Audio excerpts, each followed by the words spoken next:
Olá, queridos! Desejo a vocês um ótimo sábado. Estou aparecendo hoje pela segunda vez com uma novidade muito interessante. E foi descoberto agora que, aparentemente, existe um continente submerso sob a Europa e que partes desse continente estão nos Alpes e também no sul da Itália.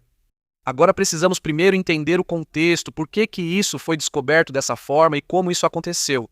Vocês todos sabem que as placas da Terra, ou seja, as placas continentais da Terra, fazem parte da litosfera. Existe algo chamado deriva continental. Isso significa que as placas continentais praticamente flutuam sobre magma líquido, ou melhor, sobre rocha muito viscosa. Como a Terra é dividida em diferentes camadas, essas camadas se movem e grandes movimentações dentro dessas correntes magmáticas sob a litosfera fazem com que as placas continentais se movam. Isso acontece com vários centímetros por ano, e todo esse movimento nós chamamos de convecção do manto, ou seja, deriva continental. A convecção do manto é, por assim dizer, o movimento dessas correntes magmáticas, e a deriva continental é o movimento que podemos observar através dos continentes.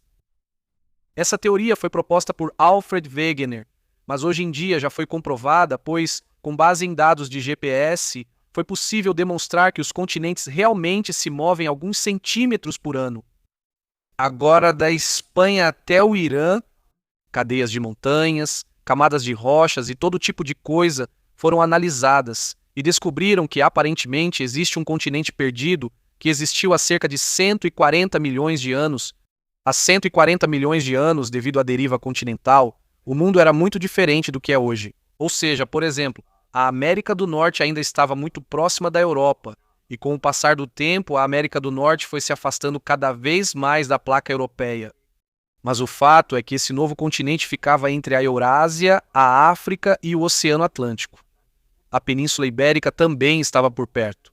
Mas o interessante aqui é que nós descobrimos esse continente perdido, mais ou menos, porque pesquisadores estudaram várias cadeias de montanhas, desde os Alpes até o Irã.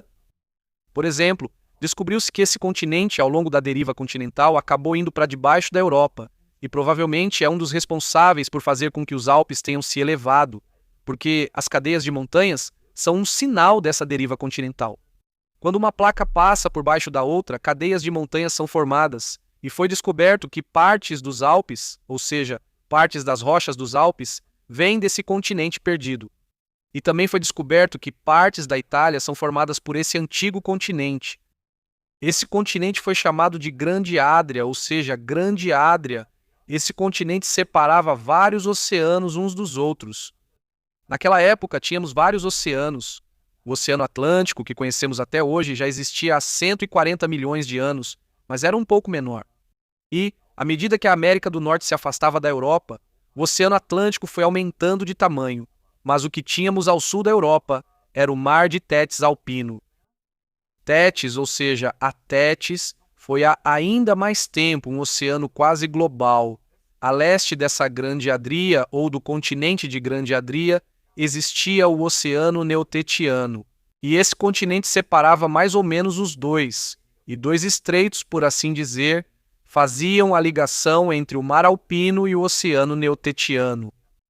E o interessante é que justamente esse continente Grande Adria, ou seja, essa Grande Adria, agora está sob a Europa e provavelmente também em parte formou os Alpes. Com esse método relativamente novo de se observar cadeias de montanhas em grandes áreas, que é algo muito complexo, talvez seja possível descobrir ainda mais quais outros continentes afundados, entre aspas, existem neste planeta.